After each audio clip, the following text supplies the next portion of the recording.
kita lepas saja, tutup filternya. Dan seperti ini filter King, warnanya kuning, yang punya saya masih bagus. Dan jika punya kalian warnanya agak kecoklatan dan kotor, banyak debunya, saya sarankan kalian menggantinya. Dan filter jangan sampai kalian bersihkan menggunakan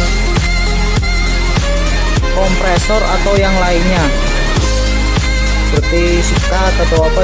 Jangan kalian bersihkan menggunakan sikat, kalian biarkan saja. Kalau tidak, itu malah akan merusak filter itu sendiri, karena disikat sininya akan sobek dan malah tidak tersaring ya. Jadi saya sarankan kalian tidak membersihkannya, kalian hanya mengeceknya saja dan kembalikan seperti semula. Oke.